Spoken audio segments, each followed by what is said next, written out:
Becoming a Green Beret isn't the hardest thing I've ever done in my life. Not being a Green Beret anymore. That's the hardest thing.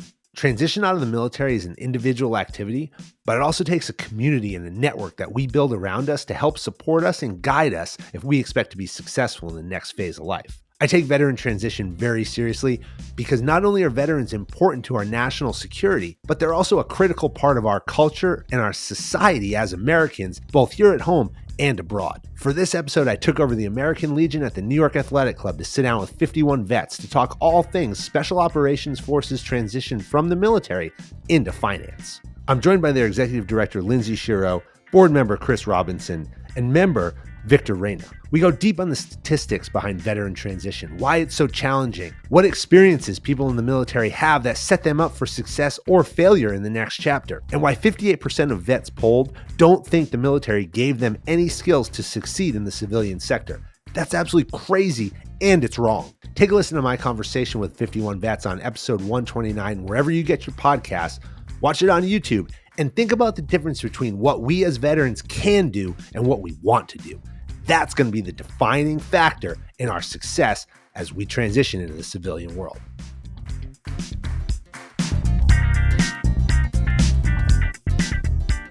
Lindsay, Chris, Victor, welcome to the Jedburgh podcast. Thanks for having us. Hey, be here. We're in New York City. We're in the American Legion post in the New York Athletic Club, right at the south end of Central Park. Couldn't be a better place to sit here and talk about veteran transition. Absolutely. That's my opinion, at least. On the Marine Corps birthday. Oh, you beat me to it because I was going to say happy birthday to you, even though you were a pilot. So, I mean, we were in the Marines, but I don't know. Is that like really the Marines? Hey, man, every Marine's a Marine. We're all Riflemen first. Well, you guys are here with 51 vets. Lindsay, you're the executive director. Chris, you're a board member. And Victor, you're a member, also a user.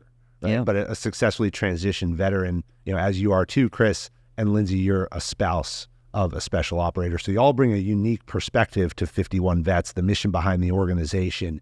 But you're here in New York this week. Veterans Day is tomorrow. Like I said, Marine Corps birthday today. I'm going to go to the Marine Corps birthday dinner after this, the Union League Club with United War Veterans Council. So there will be a lot of hooting and hollering. They'll be liquored up before we even get in there. But you're here because you have one of your city summits this week. And I'm going to get into that and talk a lot about how those city summits are impacting veterans and specifically special operators as they transition out of special operations into the real world. We got to all figure out what we want to be when we grow up.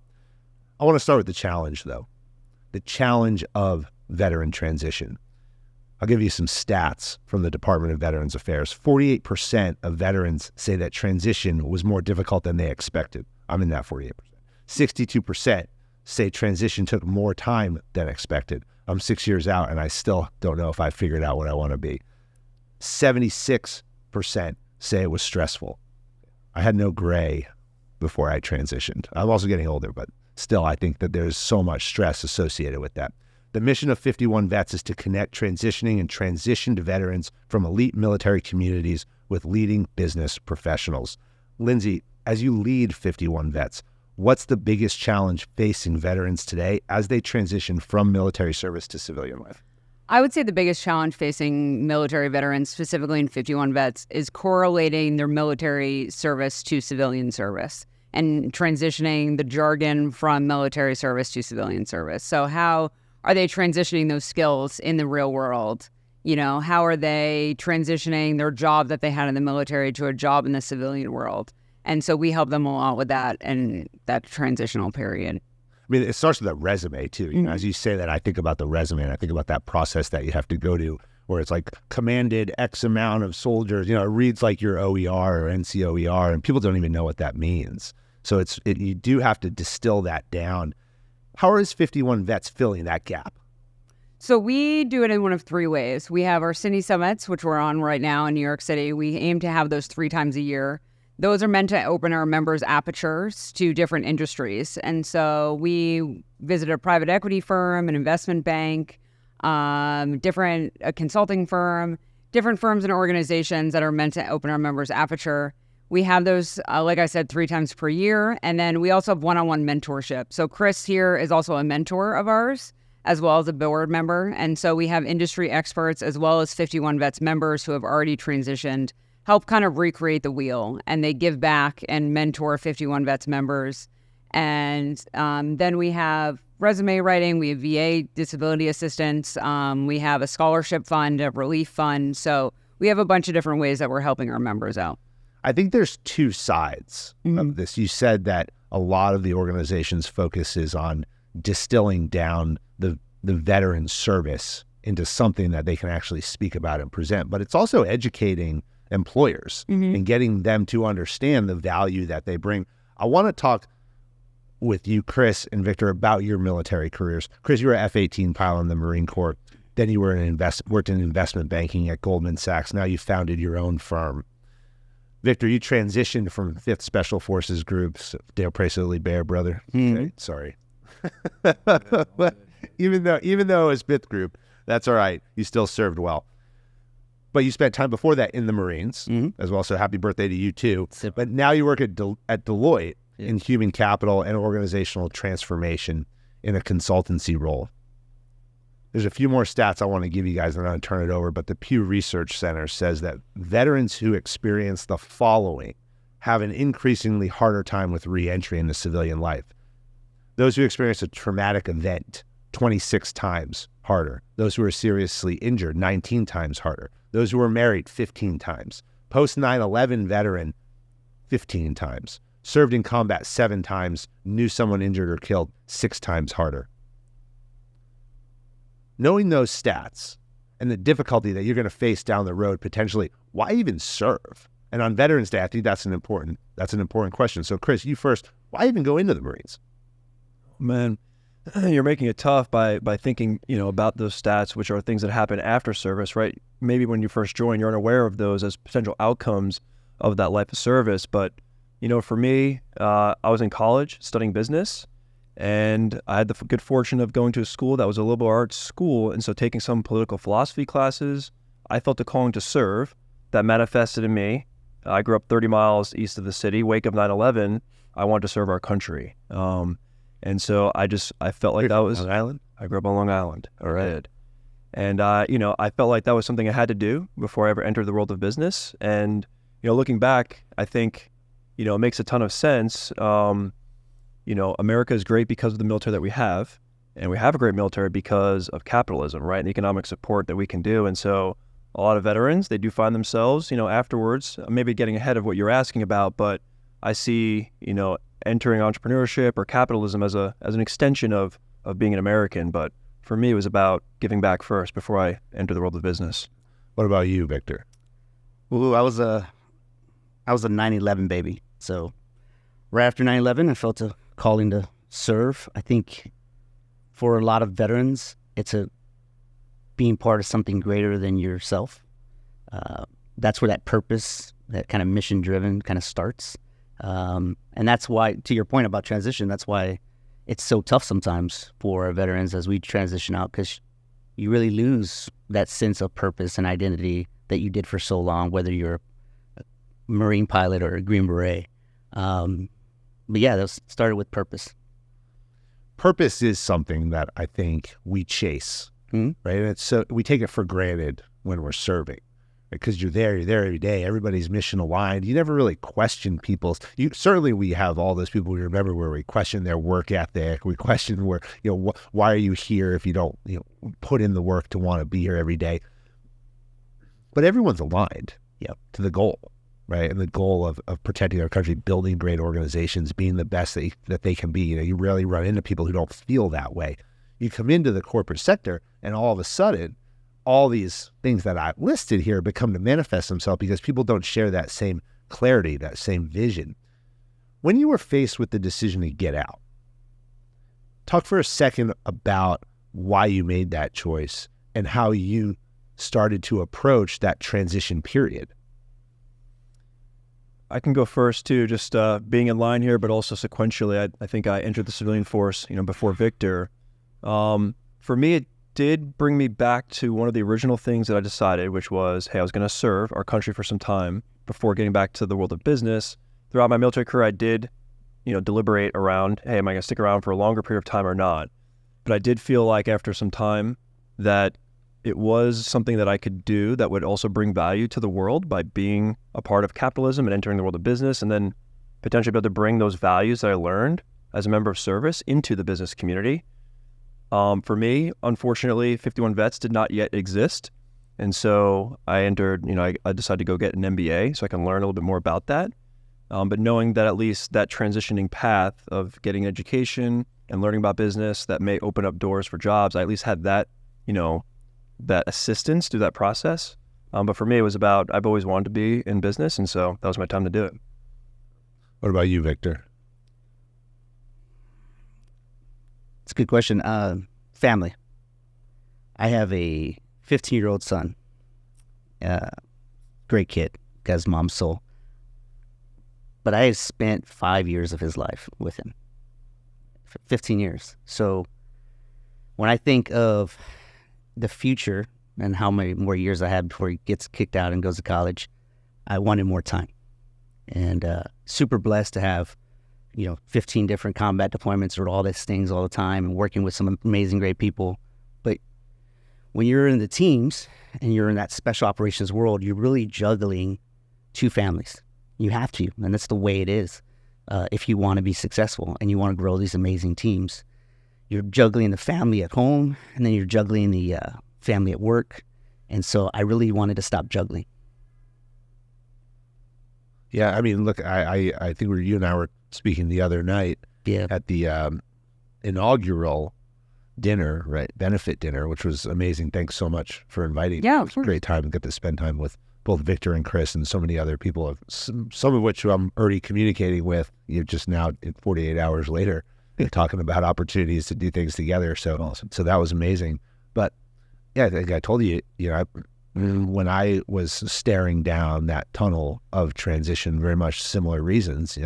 My daughter was 4 and I had 18 months where I had been at home. And not consecutively. That was, just sitting there kind of doing the math, right? Oh, I was here 2 weeks and then, 2 weeks here. Okay, that's a month. So that's hard. Yeah. Right? That's hard. And that's a big toll on folks who have to make that decision. But, and then it becomes a scary time. Lindsay, you're a spouse of a special operator and you've worked now over the past 10 years in a number of special operations focused nonprofits, helping with transition, helping with a number of other causes to support them. From your perspective, what's that challenge look like? What do you see? From transition? Well, when you look at your husband or you look at, as a spouse, what's the perspective of the spouse as they have to watch, guide, coach, mentor, and help their special operator go through that transition? So my husband's trajectory was a little different. He came in wanting to be a career Green Beret. He wanted to do the full 20 and 25. He wanted to make it his life. In 2014, he was shot in Afghanistan, and his best friend was killed next to him. And it was at that time, I was pregnant with our son, that he was like, okay, I think I'm done. I think I've seen what it can do. I almost didn't come home. He was undeployable now, so he couldn't deploy with his team. And so he taught at selection for 5 years before he medically retired. And so his transition was a little different as he didn't get to do his full career. It was cut short because of his injury. And then he had to pivot a lot sooner than he wanted to. And so what do you see from your, how do you then help and advise and coach and say, this is what the next step looks like? So I was fortunate enough to work with different nonprofits. I worked with the Green Beret Foundation and the Honor Foundation. So I kind of knew what transition incurred and what it was like to go through a transition. And so I recommended to him the Skillbridge program, which I don't know if you're familiar with, the DoD Skillbridge. And so he did a DoD Skillbridge program with the company he's working for now, and they hired him afterwards. And so I kind of had a leg up on that, and I kind of was able to assist him in ways that other family members would not be able to because I knew what was out there for him. But Skillbridge program is not widely known. And so it's kind of, here at 51 Vets, we're trying to make it more well-known to help our members and to help the companies transition our members as well. So, well, the DoD Skillbridge program is great because you basically have the government who for 6 months is going to pay the salary and the costs of this person, this transitioning service member, to work in your company. Right. And you guys talked about it the other night at the dinner. 51 Vets is helping companies to set this program up. Correct. So I'm going to email you on Monday because I got 2 of my companies that need this right now. We'll hook you up. So we got to get that going because honestly, I've had no time to fill it out. And it's on that list that you keep making, like redoing every week. You're like, okay, what are the things I'm going to do this week? And that's been on there for like 6 months. Yeah. So I got to get that done, but I fully support organizations going out, seeking out the DoD Skillbridge program and bringing that into their organization. And you guys can help with that. I want to talk about character. Okay. Character sits at the core of building elite organizations because people, Special Operations Forces truth number 1, right? Victor's smiling because he knows what I'm going to say, is people are more important than hardware. Doesn't matter what great things we can have, all the resources in the world, all the money, all the equipment, everything we could ever ask for. If our people suck, our organization is going to suck. That's just the reality of it. And we can have very little and have great people and achieve a lot. That's what Special Operations is built on. Can I take this group of 12 and they can go do great things with 400, 1,000 people in an area and on a mission where it may literally, the guidance be, just make it better than when you left. 51 Vets are primarily members. The members of 51 Vets are primarily from Special Operations units. So Army Green Berets, Rangers, Navy SEALs, Marine Raiders, and then the aviation community across all the different service components. Special Forces, Special Operations uses a specific set of selection criteria when they assess character. There's 9 specifically that they use: drive, resiliency, adaptability, humility, integrity, curiosity,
you have focused on the financial services industry. Mm-hmm. So I mentioned it to a few folks. When I first got out of the Army, my first job out was at Merrill Lynch.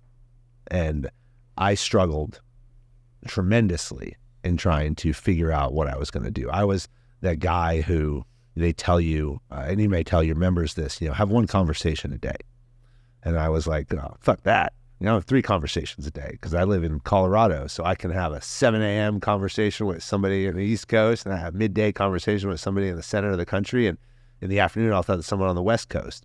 And so for months, I did that.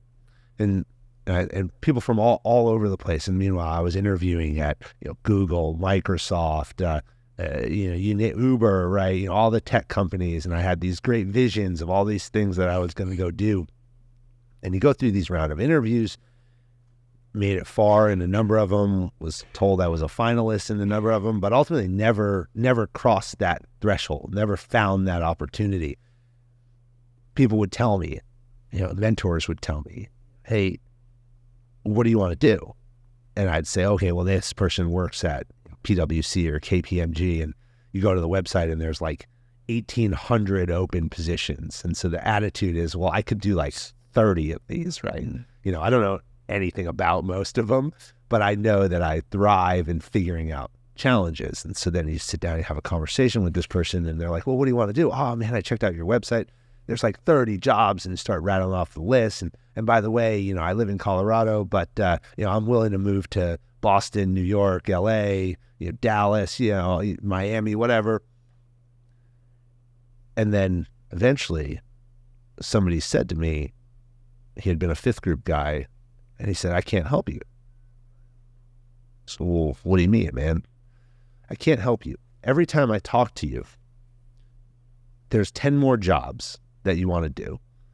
None of them you have really any experience that you can explain how you correlate to do these things, which is okay. But you tell me you want to do them in 10 different cities. If you tell me that there's one place that you want to go and there's one job that you want to do, I can pick up the phone right now and I can call that person and I can help you out. Obviously, after I hung up the phone, man, this guy's a dick. And then you have a few more of those conversations, you start to hear yourself. Midway through your spiel, you're like, oh, I'm doing it again. And it's quiet on the other line. And so you're kind of all over the place. And so getting people to focus becomes hard because you have this mindset of I can do anything. Okay? And I tell you, I bring this up because there's this phrase we use in transition in talent management: hire for character, train for skill. Merrill Lynch, guy by the name of Rick Nelson, still a very good friend of mine, reached out to me on LinkedIn. I avoided it for months. Like, I don't want to go work at this. What am I going to do? I don't want to be a financial advisor. But eventually everything failed, and I reached out and I said, I'm willing to have a conversation. And the very first thing, and I said, but why do you want to talk to me?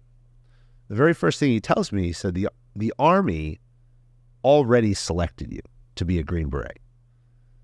So Victor, as you said, you have already passed some of the most challenging and detailed assessments that anybody in the world is asked to do. And you have a demonstrated pattern of success. All I have to do is teach you how to be a financial advisor.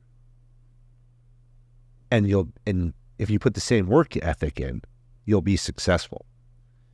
Can you talk for a minute, and Chris, we'll start with you, about the importance of that phrase, hire for character, train for skill, and as a mentor of the members who are, you were smiling as I was telling you my story, who are coming to you telling you, I'm going to go to 5 different cities and do 50 different jobs.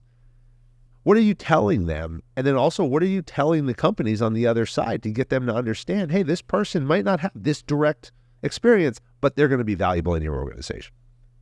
Man, there's a lot there. I'm going to try to address at least a couple of those topics in a way that I think could be helpful. There was a conversation we had yesterday at HPS, a large credit fund, and it was a veteran founder of the business that was speaking to us, and he mentioned, 2 things that he sees in veterans that come into, whatever transition they're doing, but the exposure to leadership at a young level, and also their ability to make decisions and ambiguity. And he said the ability, what you should focus on is helping communicate those things that are transferable to the job that you're maybe pursuing, right? In addition to all the character stuff you're talking about. And that's one way to begin the process of at least educating firms on how they can engage with the veteran community in a way that, they understand can make value right away. And then on the other side, as we're speaking to the veterans, I think that is one of the big benefits of 51 Vets, where they get exposed to a bunch of the different tracks that are available to them. And it's funny, a lot of times there are many organizations out there that support veterans in general. We have chosen to focus on special operators and fighter pilots for specific reasons. But one of those is that, they tend to seek similarly challenging career paths. And then also when we, in a way, put them as when they get through to the other side, ideally they are the city on a hill of, they're succeeding, and they can then demonstrate to the civilian world, whether it's in that firm or that job, that like veterans can do this too. And now we can potentially break down that barrier for other veterans to pursue afterwards. But in our organization, we educate the veterans on the different opportunities there. And we're constantly asking the questions of, if you at least don't, first of all, you got to figure out what you don't know.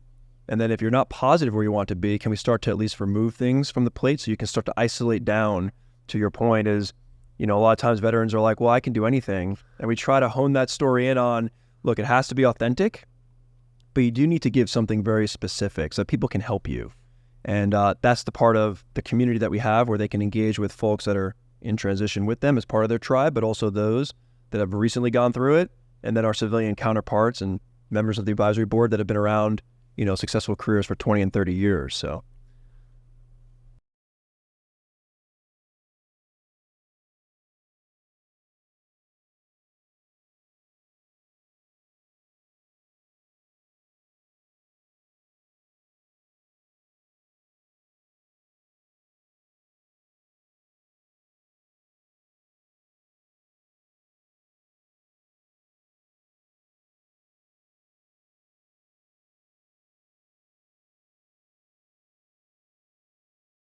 First job out of your career in the military is probably not going to be the defining moment for the rest of your life. Is it important? Yes, let's not be wrong.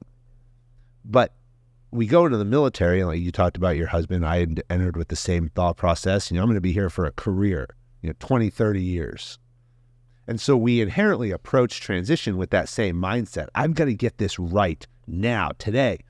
And if I don't, now I'm screwed for the rest of my life. How do you get them to understand that sometimes good enough is good enough? Real quick, I can try to address that. And you're spot on. Case studies you can point to, right? Like, look ahead to these different people that you look up to and examine their path. And many of them meander quite a bit around.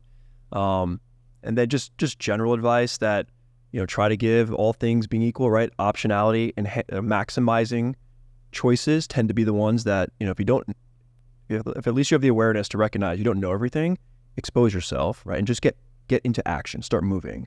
And then another just a formula, just make sure you can learn, earn, and collect a merit badge along the way, meaning you're going to learn a new skill that maybe helps you get to where you want to go.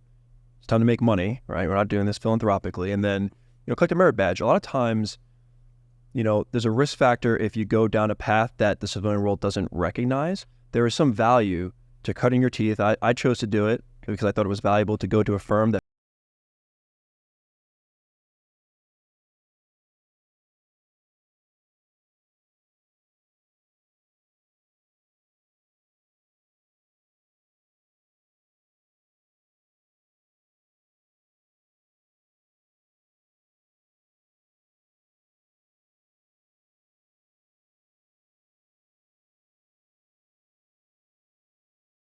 for you.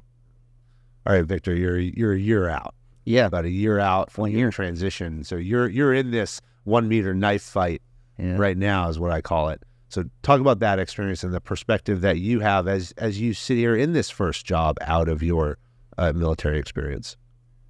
Yeah, the transition's it's a beast, because anytime you do something for 20 years, 10 years, it's going to be difficult.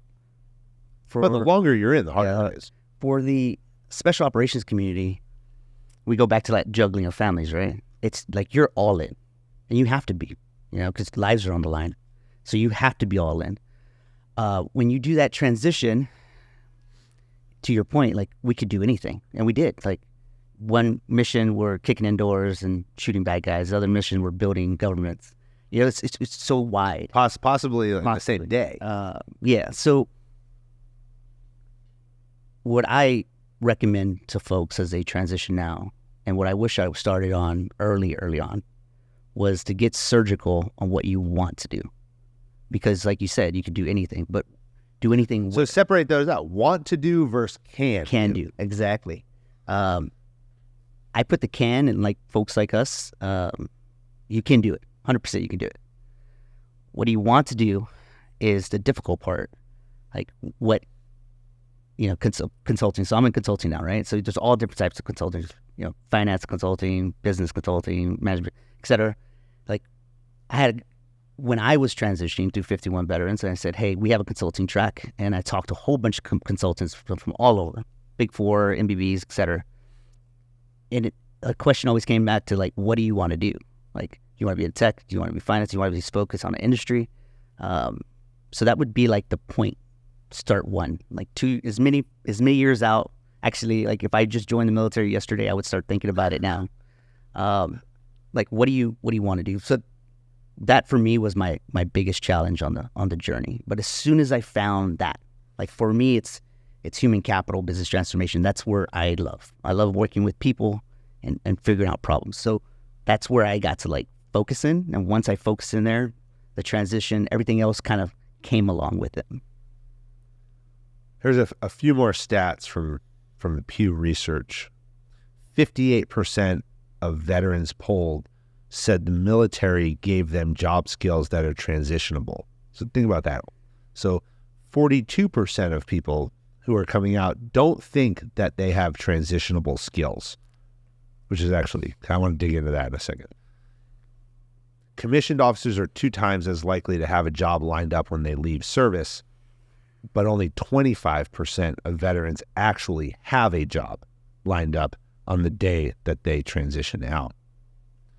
Lindsay, when you assess candidates and members to come in, and you're looking at their character, you're looking at their resume, you're understanding the background that they have, can you talk for a second about, because I found that number to be staggering, that there's actually 42% of veterans who think that they didn't learn anything in the military that they can bring to a civilian organization. I think that's crazy. Yeah, I believe it. We see it. We do, twice a year, we do an all-call. So we have all of our members and we ask them what they want from 51 vets for the next year. How can we better serve them? And a lot of them are, how do I transfer my skills? I was in the military for 10, 15, 20 years. I commanded teams. I did X, Y, and Z. But what does that mean in investment banking? How do I go be an investment banker now? And so we're helping them see that their skills were relevant, that what they did in the military was relevant to what they're going to be doing in the civilian world. What about you guys? What do you tell them? How do you break that down? And it's pretty funny because it is there's like a bit of a bifurcation. Like some people overestimate their value they can bring, right? Maybe present company included to some degree. And then there are those that unfortunately feel that way. I feel like I've done both to myself. Right? It's like it kind of go back and forth. And it's hard. And I think that is another feature of this organization. Like we're a centering force. We kind of bring those together. Like, hey, don't be so extreme to expect like you're going to go join a private equity investment deal team day one of being a civilian. They're out there. And they do. And we try to, okay, come over here and watch, look at what was more typical to see as far as a path. And there are others like you're suggesting that don't know. And hopefully, we can do a good job explaining to them, like, these are the attributes of character that firms do value. And the good firms, they talk about it, right? They have their cultures, their mission, vision, values on their websites and in their publications. And it's funny, when I was interviewing at Goldman, they have 14 mission statement, like value statements, and they align. There's 14 like the Marine Corps as well, right? And so like they at least are making an attempt, right, to drive culture and take care of their people first. And so there are firms out there that do that, and ideally we can connect the dots between veterans and show them that the civilian world does value very similar things. Maybe they don't do it as well as the military, but they're trying. They try. Okay. What about you, Victor? Good question. For Green Beret, Navy SEALs, Raiders, you're working at such a high level all the time, and you kind of get to a pinnacle. You're the 1% of the 1%, right? When you do that transition, like there's no Green Beret, Navy SEAL civilian person, so we have to check our ego. We have to remember how it was when we started, like when we went into selection. Like none of us were like, we're gonna make this. This is it. Everybody was scared shitless and like, can I get through this? And so when you do the transition, that's kind of, you got to take yourself back to that point. It's like, I'm gonna be humble enough to know I don't know, but things like 51 Vets, what makes it great is I know people to go talk to that are in this space that can help me understand.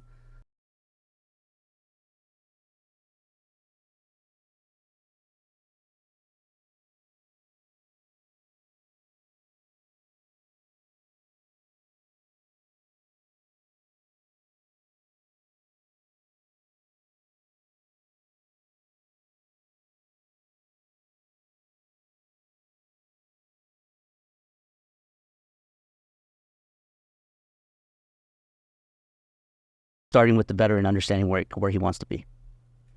I think it's important to understand that it's a journey. Yeah.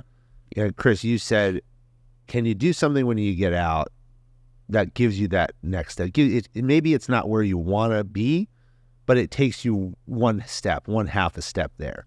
When I made my decision to go to Merrill Lynch, I didn't know if that was, I had an idea this isn't necessarily what I want to do, but will I learn something? Well, I was in business school. Okay, great. Go to a financial institution because I went to NYU. You study finance at NYU. I didn't take organizational design and leadership because I just spent 13 years in special forces. I took finance because I didn't know anything about it. And I was interviewing with, I remember like Google, and they're like, when do you manage a balance sheet? What's a balance sheet?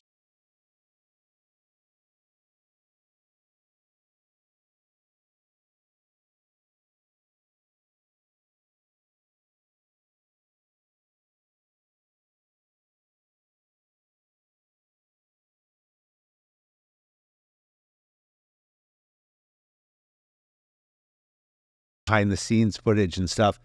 But you were commenting that, we have all these cameras, we have all these microphones. This is like this crazy production. To me, I feel like we have so much further to go.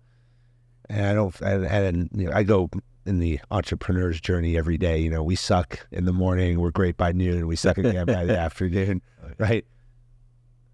But we're here because I mentioned Rick Nelson, because of the experiences and the people that I met in my 18 months at Merrill Lynch, who 3 years later down the road, after I'd gone on to be the chief security officer at Snapchat, run a cannabis company. When I started this podcast after all of that, it was him and the relationships that I built with the Jersey Mike's CEO, Peter Cancro, who I called up and asked for advice, and he said, yes, I'll be one of your first guests. And not only that, but we're going to give you the seed that you need to sponsor you to build your dream. Would have never happened if I said, well, I don't want to go do this thing. And so embracing that journey, I think, is really important to get people to understand that it's not final. And you can pivot and you can change. And I'd been out 6 years and worked in finance, ran security, ran a crazy industry selling, I guess, drugs, depending on what state you're in, and then started my own business where we're doing a variety of different things. And then all the while I started my own business, the actual thing that I want to do, because all of those were things that I could do, is actually this right here. That's the only thing I really want to do. I was just talking with a veteran walking down the street in New York who was like, I don't know what I want to do after today. I find private equity interesting. I find investment banking interesting. I find, I don't know what I want to do. And I said, you don't have to decide. You can pivot. If you go into investment banking and you fucking hate investment banking, then go do private equity. I said, personally, I'm a civilian and I've had a couple jobs in the last, 7 years. I'm pivoting. And so it's the understanding the mindset that you're not stuck in that. It's not signing on the dotted line like you did with the military where you're in a contract and you re-enlist and you're there for the next 5 to 8 years. You have the ability to move and pivot and do what you want to do. Yeah, you're a civilian now. You get choice. Right. You get way more choice. I mentioned earlier, I said 76% of veterans say that transition is going to be stressful. This year, I've been very fortunate on the show to have been embraced by the CrossFit community, where we've talked a lot about doing hard things. Victor, you mentioned something a few minutes ago about how you've been to selection, you've done the hardest of the hard. Transition is probably the hardest of the hard, but I feel like when we're looking at transition, we take all those experiences that we had and we think, this is going to be easy. I did the hard stuff. When in reality, I would argue that doing what you want to do is probably going to be the biggest challenge that you have. And I know it is for me. As I mentioned, doing this is what I want to do. Well, I want to do this, and yet I keep being told by Fox News and CNN and MSNBC and Spectrum and every company that, well, I don't have the experience to be a network news anchor. And I ask the question, well, what do I have to do? Do I need to be an intern again? Because I was one 20 years ago. I'm willing to do it. And then they're like, but you're 43. I'm like, I don't care. What do you want me to do? Tell me what you want me to do. I'm willing to go do it. And start at the beginning, like you said. And I don't think there's anything wrong with that. No, I agree. I think, for veterans in our community, you run it. Have you ever heard of Art Finch? He was our psychologist at Special Operations, I think, SOCOM, et cetera. You should get him on the podcast. Right. He's super smart. But he put it together in when he was doing assessments of operators, he would look at intelligence, verbal intelligence and performance intelligence. Verbal is very much your what you learn in school and what you're exposed to. And then your performance intelligence is how fast you process information. Our community are like record high on the process information. Why? As a good example to this, like when the shit hits the fan and you're in a gunfight or you're in this crazy environment, how does our radio sound? Our radio sound the coolest, calmest, everyone's talking all calm. It doesn't move with the event. And that's because of the way we function. Going back to like the verbal intelligence, like when we're transitioning out, going to the lexicon or terminology translation, like we can process this information and we can do all these amazing things, but it's like getting in front of the person in an interview, as an example, and having that verbal intelligence to explain exactly how you do it. Where we need to do better as an organization, as a Department of Defense, honestly, like TAPS. TAPS wasn't made for guys like us. Just wasn't. It wasn't made for a 20-year person. It wasn't made for a special operator. It was made for the awesome kid who came in at 18 and left at 22, and he's on his for more time. So when we look at like how we get after the problem, like we need to help focus in on what these special operators can do, and then get them in front of the people. The access. So remember on the teams, we always just say proximity to the problem, proximity to decision makers. That's how we make influence. That's how we can get things done. Like this is what 51 Vets is doing. We're breaking down the walls and we're giving you the proximity to have the conversations.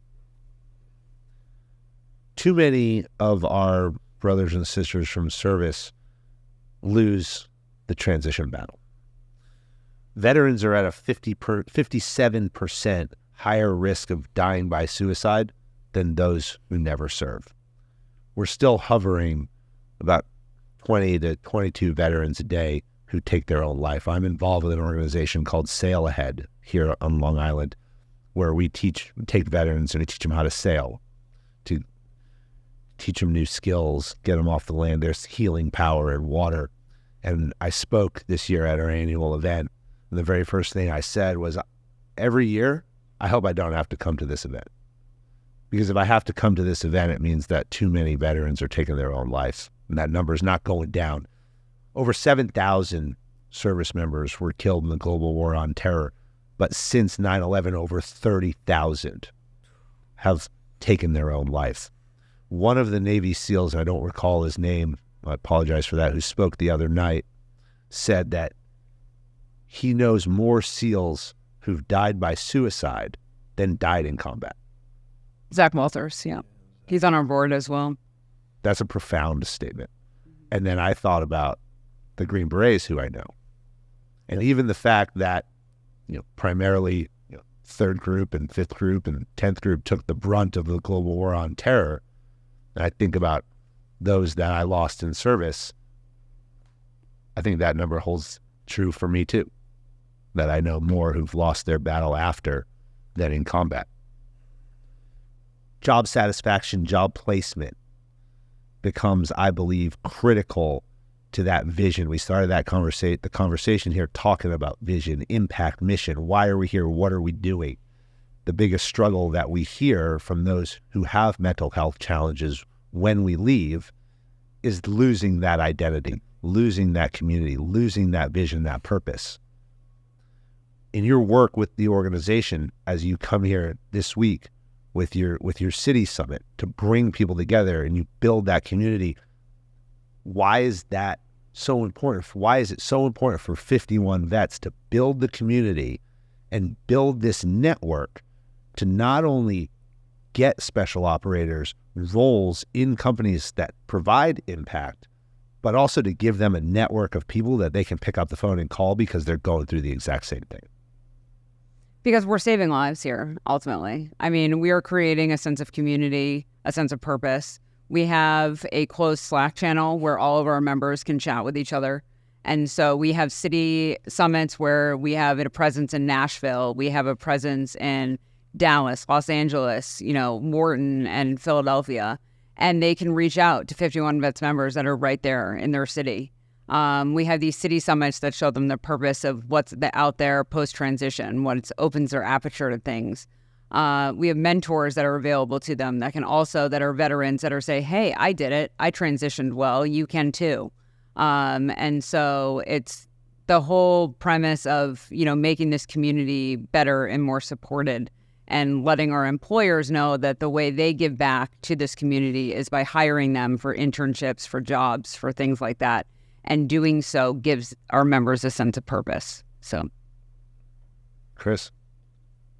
I mean, Lindsay said it great. The community aspect, it can be very lonely when you transition. You don't have that community, right? Like in the military, there's usually onboarding classes. You've got a group of peers. You've got people now that that you can lean on, forward and behind you. In the civilian world, you're pretty different. At least, many of us feel that way initially. And I think organizations like this do a good job of bringing you back into your tribe. In the aviation world, we have the ready room, kind of cowboy time, hang around, like share stories and learnings, just like practical application of like, hey, so this mission, here's what's going to happen. That kind of knowledge sharing.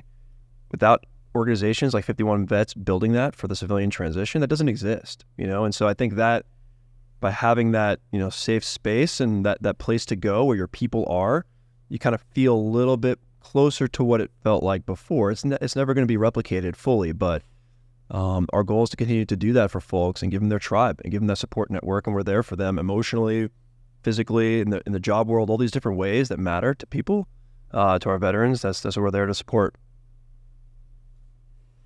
Yeah, great point. Man, the stats hurt. Like that's tough, because like you, the folks that took their life, like those hurt way more than the folks you lost on the battlefield. I mean, not even close, like just way, way more, because we feel like you could do more.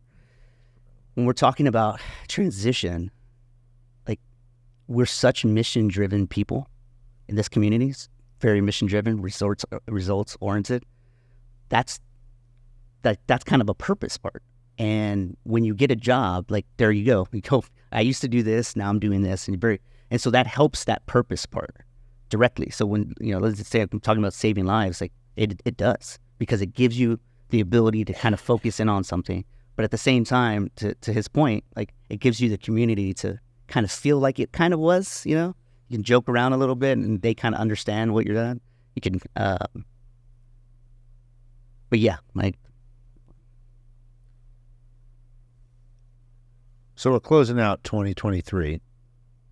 So that means you have a new year ahead of you to start to plan for, think about what's the focus of the organization going into 2024.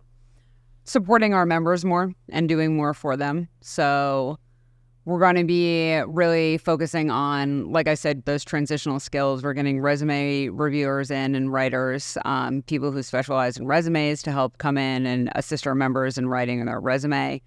We're going to get VA benefit specialists and to talk about VA benefits and making sure everybody's set up with that when they go through that transition period. More city summits and in different cities. So next year will be Chicago, Boston, probably someplace in Dallas, another dinner in Boston this time next year around Veterans Day. So we're continuing to grow. We have 300 members right now, and we're just getting started. And so the more members we have, the more we're able to offer the members that are in our group. And so this past year has really just been a lifting off point for us, and we have a lot of growth to do. All right, final question. Test question. First one of the day. As we close out the Jedburghs of World War II, they had to do 3 things every day to be successful. They had to be able to shoot, they had to be able to move, and they had to be able to communicate. You guys are smiling because you heard this before. If they did these 3 things as core tasks, foundations, if you will, skills that they could execute without thinking about, then their focus, their energy could be on more complex challenges that came their way every day, primarily arming the French resistance and combating the Germans from reinforcing the beaches of Normandy. What are the 3 things that you each do, and we'll go down the line here, each day to set the conditions for success in your world? Am I first? Yeah, you're first. Oh, boy. I wake up, I guess. That's a good start. Step 1, wake up. Step 1. But no, I have 3 small children. And so every day I look at success of how they view me. And I want them to have a mother that they're proud about. And not a mother that has struggled or done anything of that nature. And so I look at success every day as if I was able to be a good mother and a good employee. So if I was helping and doing my work for 51 vets and growing the trajectory of the organization and helping our members and growing our talent pool, and also at the same time taking care of my children and being present for them in their lives and being a good mother, then that's a good day for me.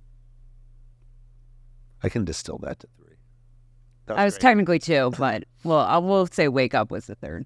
That was no, not had that. No, I've never had anybody give that answer. Oh, good. So that was awesome. Good. Yeah, always.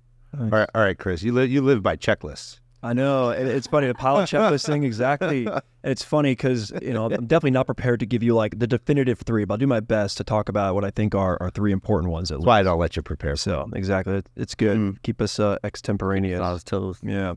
So I'm going to take maybe a step further back in time to what Lindsay just said, which is start by focusing on sleep. Take care of your physical welfare, right? Sleep is a critical component of that. And aviators, we're soft. We've got our crew rest. So that's in my blood, but definitely came to appreciate that after many an all-nighter in the world of banking to appreciate the value that does. So start off, look out for your physical welfare. It begins with sleep for me. And then just, throughout the day, there's definitely the checklist piece, but it's all about making decisions to maximize for like your return on time, to steal a quote from someone that spoke earlier today, but absolutely thinking through, all right, what's the best use of my time for the day? All right, that might be planning your calendar ahead, whether it's your to-do list, and just being very deliberate about how you spend your time. And then the last one is just, there are many ways to describe this, but it's just like thinking long-term, whether that is treat others how you want to be treated, being long-term greedy, keep your eyes on the horizon, like work hard, play nice, like a lot of things to capture. Like, just remember, life is not a one-round game. Like when you think about game theory and stuff, it's a repeat game that you're participating in for the long term. So always keep in mind everything you do reputationally, there are long-term impacts that you might not be thinking through, and don't overcomplicate, but just keep your eyes on the horizon and think long-term. I'm going to tell you the same thing. We've had variations of what you've thrown out here, but not in this way. Cool. And I do appreciate the fact that, Victor, you appreciate this too. We think about our day in terms of the work first. You think of your day in terms of the crew rest first. So now I have insight into the mind of a pilot. You got to set the conditions for success, all right? You asked me conditions for success. That is the condition. I like it. We're thinking about this all wrong. This is why I wish I should have been a pilot. Yeah. Get birded. My turn. Well, I'll take this a different way. So I have a mantra that I've lived for a very long time, whether I was on the teams and supporting, leading, being a team member, or I'm talking to my boys. The 3 things I think each of us can control: faith, attitude, and effort. Faith starts with believing in something bigger than yourself. remembering that you're not the center of the universe. Attitude is your emotions and how you can control them, and the attitude you bring to whatever it is that you're doing. So if I'm sweeping floors versus doing something I love. And effort is all about what you can provide to it. So if you're going to sweep floors, be the best damn sweeper ever. Those are the things that you can control. And I try to live up to that. I love how you define those: faith, attitude, and effort. Yeah. I mean, there's so much in this world. And really, I got this from the teams. When you're in a complex environment where every move you make is changing the end state, because it's three-dimensional chess, right? It's not like complicated problems are easy. Like, I love complicated problems. You just figure out the process and you'll get to an end. Yeah. Where our background speaks awesome to our folks is like, I've watched these guys do some amazing things in the weirdest complex environments, and truly complex. So they're having to make 3 to 4 moves to make the end state, whatever they want to make the end state. But what that does, though, is it teaches you, like, there's a lot of shit I can't control. There's just so much that I can't control. That helps me define what I can control, and that takes me back to the faith, attitude, and effort. Awesome. Well, you're wrapping up here in the city. In the next couple hours, everyone's going to go back and take these connections and the network that has been built here. You had 10 members here. 20. 20. 20. Yeah. Wow. It was 10 at the dinner. Yes. Okay. So 20 throughout the week. It's absolutely a phenomenal number to start getting in front of so many organizations. Like I said before, I couldn't be more appreciative of you inviting me into the community and giving me the opportunity to meet everybody and sit down with you guys here today. Veterans do great things. Veterans Day is tomorrow. We're going to be here for the parade. We'll be back in the Dodge WC-51 at the end of the red carpet down there on Fifth Ave. But when you watch what veterans are capable of, not only in the military, but in the civilian world, I believe that their service and what our veterans have given to our country while they wore the uniform, and I would argue more importantly after, is part of our national culture. I've done a lot of work with the Army this year. I'm very fortunate that they've embraced our platform and partnership. And we sit today where in a spot where recruiting across all service components is at a historic low, especially in the Army. That is important not only for our national defense, but that is more important because that is an entire generation of leaders that are not being developed for society in 5, 10, 20 years from now. Because what veterans bring to companies, to their hometowns, to their families, can't be quantified. Mm-hmm. And that's what America is. I was asked yesterday on a show I was on what book I would recommend somebody read. If I had one book. Constitution. 1776 by David McCullough. That's good. Because it tells the story of America. Yeah. And it tells the story subliminally of the culture of America that is defined by people who are willing to serve their nation, who knew nothing about military service, stood up, created a country, fought for it, and then went back to their lives with that experience and created the greatest country on earth and in the history of the world. What you're doing in 51 Vets is preparing those leaders to become that next greatest generation. It's out there. It lives in all of us. We've got to pull it out. We've got to get our country out of this divide that we're in because the greatest days of this nation are ahead of us. And it starts with the work that you're doing. So thank you so much. Thank you so much for having us. And thank you for coming to the dinner. We really appreciate you being there. Absolutely. Yeah. Absolutely. So enjoy the rest of New York. Thank you. Thank you so much. Thank you. This is great.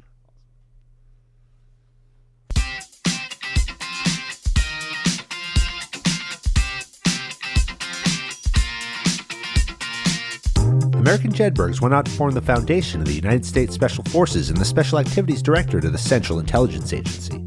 Thanks for listening to the Jedburgh Podcast. I'm your creator and host, Fran Rachopi. Join us next week for a new episode on Apple, Spotify, or wherever you get your podcasts. Check us out on YouTube for full episodes, highlights, and other behind-the-scenes content. If you like what you heard, give us a like and leave a review. Follow me, Fran Rachopi, Jesse Graff, Talent War Group, and our CrossFit Games sponsors, U.S. Army, Wodify, GoRuck, and Hero Coffee on LinkedIn, Instagram, Facebook, Threads, or X. Send your comments and inquiries to fran@jedburghpodcast.com. As a former member of Special Forces, the Jedburgh Podcast donates a percentage of all proceeds to the Green Beret Foundation, supporting America's Special Forces and their families. Thanks for joining us on this episode. How you prepare today determines success tomorrow.